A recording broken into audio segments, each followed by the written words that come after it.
Hey, what's going on everybody? Commander Crane here, and we are back with another Pioneer deck tech. So today, we're going to be talking about Pioneer Orzhov Zombie Rally in Pioneer. I'm really excited to bring this list to you, and as always, before we hop into the video here, let me know in the comment section below, what do you think about the list? Do you like it? Do you hate it? Is there cards that you would change? And as always, if you have any suggestions, always feel free to let me know in the comment section below. So before we hop into it here, huge shout out to Ralphie Boy in the comment section below. He's a longtime subscriber of the channel. He was the one that brought this list to me, or at least wanted to. He's been trying to make Orzhov Zombies work in Pioneer. There was a couple different ways that I thought about going with this deck, and I ultimately decided to do an Rally the Ancestors version of the deck. So my thought process was, technically we could just go, zombie aggro with like Death Baron and the other one that I'm forgetting all of a sudden from Amonkhet. Like there's enough lords in zombies to make it work in Pioneer. But a deck like that kind of struggles to keep up against other aggro decks in the format, like Mono White Humans and Gruul Boats, that kind of thing. So I decided to go the rally route just because I think it's a lot harder for most decks to beat a deck like this, just because they basically just like need graveyard hate. Otherwise, we are just going to sit here and just outvalue them with everything, and then we're just going to essentially combo kill them. So that's why I decided to go this route. So huge shout out to Ralphie Boy for the deck list suggestion. And yeah, we're going to hop right into it here. So I'm just going to show off the signature card here right away. So Rally the Ancestors. It's X white instant. Return each creature card with converted mana cost X or less from your graveyard to the battlefield. Exile those creatures at the beginning of your next upkeep. Exile Rally the Ancestors. So obviously what we're looking to do is we're looking to fill our graveyard with a bunch of our zombies, bring them all back with Rally the Ancestors, and combo kill them with two of our zombies that I'm going to be showing here in just a moment, which essentially when we bring them all back, our opponent's going to take a whole bunch of damage. That's what we are looking to do. So we're going to start with our 1-drops here. We're playing 4 Champion of the Perished, 1/1 for a black zombie.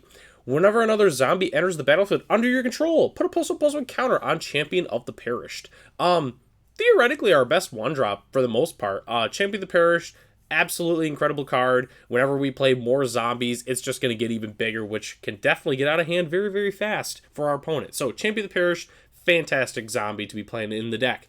Then we're playing 4 Crypt Breaker. It's a 1/1 for 1 black zombie. We can tap 1 and a black, tap, discard a card, put a 2/2 black zombie creature token onto the battlefield.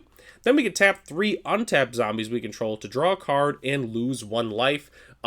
Just a great card in general. Obviously, we're able to fill up our graveyard with more zombies and put zombie tokens onto the battlefield with this. But we're also able to tap 3 zombies and draw a card. So, quick little tidbit with Crypt Breaker. We can activate Crypt Breaker even if it is summoning 6. So we could go like turn 1 Champion of the Perished, turn 2 like Champion into Crypt Breaker, put counters on our champions, and if we don't attack, we can just tap them to draw a card. So just figured I would mention that. And we also don't have to tap the Crypt Breaker itself. We can tap other zombies as well to draw the cards. Then we're playing 4 Stitcher Supplier, 1/1 for 1 black zombie. When it enters the battlefield or dies, put the top 3 cards of your library into your graveyard, this card's fantastic at filling up our graveyard, especially for the Rally the Ancestors. It's a zombie. Obviously, it's pretty much does everything we want it to do for the most part. So Stitcher Supplier, fantastic card to be playing in the deck. Then we're playing 4 Lazotep Reaver. It's a 1/2 for 1 and a black zombie beast. When it enters the battlefield, amass 1, which means put a +1/+1 counter on an army you control. If you don't control one, create a 0/0 black zombie army creature token first. So Lazotep Reaver is a very... what's the word I'm looking for? It doesn't look very flashy, but the card is fantastic. We're getting 2 zombies for 1, obviously making the amass token. If we play multiple Reavers, instead of creating another token, obviously, we just put a +1/+1 counter on it. But the main thing is this is 2 zombies in 1. That's why we're playing the Lazotep Reaver. Fantastic card. Then we're playing 2 Relentless Dead. It's a 2/2 for black zombie with menace. When it dies, you may pay a black. If you do, return it to its owner's hand. When Relentless Dead dies, you may pay X. If you do, return another target zombie creature card with converted mana cost X from your graveyard to the battlefield. Relentless Dead obviously is great.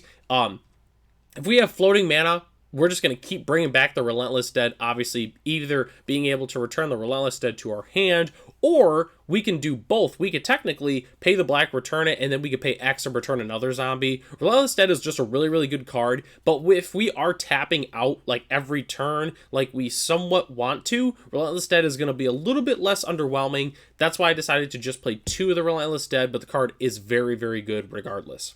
Then we're playing 4 Nantuko Husk. It's a 2/2 for 2 and a black zombie insect. Sacrifice a creature to give Nantuko Husk +2/+2 until end of turn. So, a couple reasons why we're playing the Nantuko Husk. So, one, it is a zombie. So, I decided to play this over cards like Woe Strider specifically, because Woe Strider is not a zombie. I wanted specifically a zombie, so that way it synergizes with a card that's on our next slide, as well as like Champion of the Parish. Champion of the Parish obviously matters when a zombie enters, so therefore I wanted that, and we can also tap it with the Crypt Breaker. When we play Woe Strider, it's not a zombie, which can, sometimes lead to some non-bows, so that's why we're playing Nantuko Husk. Second main reason, it also fills up our graveyard for the Rally the Ancestors. So there's some lines where we can go, turn 3 Nantuko Husk, then we can go turn 4, eat all of our zombies up, buff it up like crazy, Rally the Ancestors, bring them all back, all these triggers, and we can also get some damage in with the Nantuko Husk. Sometimes there are lines where we just throw a couple of zombies into it and smack our opponent for 6 or 8. That is very possible. So, Nantuko Husk, really excited to be playing this card. This card was huge back in Standard in the day, and I'm really excited that we are being able to play it again in a deck that actually makes sense. So, our last slide here, we're playing a couple of... Honestly, this is like the main reason the deck exists. We're playing 4 Corpse Knight and 4 Wayward Servant. So they are functionally very similar cards. They're both 2/2 zombies for white and a black. The only difference is Corpse Knight says, whenever another creature enters the battlefield under your control, each opponent loses 1 life. And Wayward Servant says, whenever a zombie enters the battlefield under your control, each opponent loses 1 life and you gain 1 life. So yes, Wayward Servant is the better card for sure. It is better than Corpse Knight, but obviously we still want 4 copies of each of them as our combo. So the idea pretty much is we play the Corpse Knights and the Wayward Servants. We put them in play. Maybe we chump block with them. They get milled with our Stitcher Supplier, and then essentially we rally the Ancestors back. We get all of our 2-drops. Let's say we have Corpse Knight, Wayward Servant, and like 3 other zombies. That means that there's 10. So another creature. So it'd be 4, 8. All the trigger will be 4, 8 at least with that. With just those, but it would be 2 of them. So yeah, fantastic, honestly, in general. Wayward Servant and Corpse Knight are the main engines to the deck. That's how we pretty much kill our opponent for the most part. And it's also enters the battlefield. I know a lot of cards care about dying specifically, but obviously we just care about all the ETBs with Wayward Servant and Corpse Knight. Then, rounding out our main board, we're playing 4 Fatal Push, 1 black instant. Destroy target creature if it has converted mana cost 2 or less. Then it has Revolt. Destroy that creature if it has converted mana cost 4 or less instead of a permanent you control left the battlefield this turn. Fatal Push, obviously great, the best, probably the best black removal spell in the format. And Nantuko Husk, also, funny enough, is very, very good at turning on the Revolt for us. But Fatal Push, it kills elves and such like that. And then it can also kill a Shieldred if it's revolted, that kind of thing. So, that is our entire main board. We are going to hop into our lands, and then we'll have the sideboard. We're playing 4 Godless Shrine, 4 Concealed Courtyard, and 3 Caves of Koilos. Honestly, pretty standard lands for the most part, nothing too crazy about them. Obviously, we have black and white spells we need to cast, and these are the best black and white lands in the format. Then we're playing 4 Bright Climb Pathway. It is the pathway that's black and white. It comes in untapped on either side, whatever we like. Then we're playing 1 Takenuma and 1 Aganjo. They're both the excellent channel lands from Kamigawa. Takenuma especially gets bonus points because we mill 3, then return a creature or planeswalker from our graveyard to our hand. So, we can mill 3, grab back an Nantuko Husk, or one of our lords. Well, not lords, but one of our 2/2 drain zombies. I don't know what we officially want to call them. But Takenuma, especially very, very good in a deck like this. Then we're playing 2 Hive of the Eye Tyrant. It is the man land from D&D Adventures in the Forgotten Realms. Although the creature it makes is not a zombie, that's fine. If we're on the aggro plan, activating the Hive and turning it sideways is fantastic for us. Then we're playing 2 swamps and 1 plains. I decided to use the Amonkhet plains. I kind of like the swamp because it's like marshy, kind of reminds me of like where a zombie would probably hide out on Amonkhet potentially. The plains also is very cool because on Amonkhet there are a lot of white zombies, so I feel like, you could see them in like the swampy area, hanging out, but you could also see them in the really, really dry part of the desert, that kind of thing. You could see them in either location on Amonkhet. So that's our entire main board. We are going to hop into the sideboard here. We're playing 2 Damping Spheres, 2-mana artifact. If a land is tapped for 2 or more mana, it produces colorless instead of any other type and amount. Each spell a player casts costs 1 more to cast for each other spell that player has cast this turn. Obviously, fantastic artifact. It's really good against the Mono Green Devotion decks, great against Lotus Combo, and pretty solid against the Arclight Phoenix decks. Then we're playing 3 Thoughtseize, 1 black sorcery. Target player reveals their hand. You choose a non-land card from it. That player discards that card and loses 2 life. Obviously, really, really good against decks that, honestly, it's really not good against any specific deck, but, sometimes you want it against, like, mono green, you want it against, like, blue-white control. You could argue that you want it against Rakdos midrange, maybe. Just whenever you feel like you need, a Thoughtseize effect, just go ahead and bring it in. Obviously, it's just a great card, arguably one of the best cards probably in the entire format. Then we're playing 2 Necromentia, 1 black sorcery. Choose a card name other than a basic land card name. Search target opponent's graveyard, hand, and library for any number of cards with that name and exile them. That player shuffles their library, then creates a 2/2 black zombie creature token for each card exiled from their hand this way. Essentially, with this card, we can take our opponent's best card or most problematic for us, name Karn the Great Creator, Shieldred, whatever card is a problem, we can go ahead and take it from our opponent. Also worth mentioning, if our opponent Necromentias us and takes like Rally the Ancestors and we get zombies from it, it's actually really, really good for us, if I'm being honest, because we're playing like Champion of the Perished, and some of the ones where whenever a zombie comes into play, we drain our opponent. So I don't think our opponent would want to bring this in against us for like that reason, but something to keep in mind where if we get zombies from this effect, it is incredibly powerful for us. So kind of just worth mentioning that.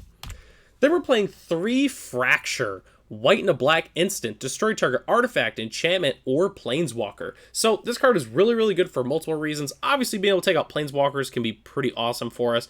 But what's really important is destroying artifacts and enchantments. Our opponent is going to be bringing in Graveyard Hate against us, whether or not it's Tormod's Crypt or a Soul Guide Lantern or Rest in Peace, which would probably be the most common.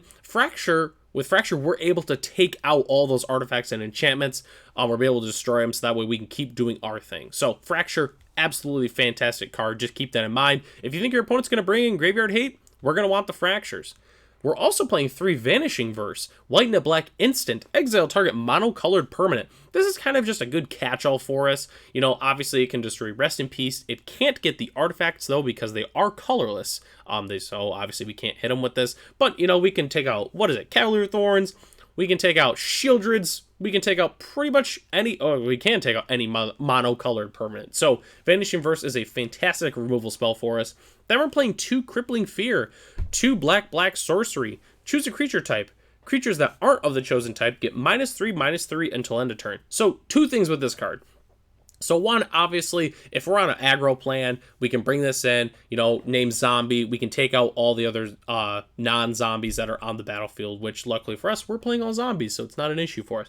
The other thing is with this card is if we want to fill up our graveyard with all of our zombies, we can play Crippling Fear, and if our opponent's playing like a bunch like mono red and we're playing crippling, zombies, we can name Crippling Fear. We can name dragons. Deal all non-dragons get -3/-3, taking out our own creatures, and then we can rally them back on our next turn. So worth mentioning, there could be some lines where we want to kill our own creatures to fill up our graveyard. Just figured I would mention that. So that is the entire deck here. This is a really, really fun deck. I know we've done zombies before on the channel, but I believe that was, it was $50 mono black zombies. Orzhov zombies seems pretty fun though. Let me know in the comment section below if you do end up building the list. I think this looks really, really fun, so I actually might build it myself. Huge shout out to Ralphie Boy in the comments section below on the Golgari Spiders video for suggesting this deck. Huge shout out to him.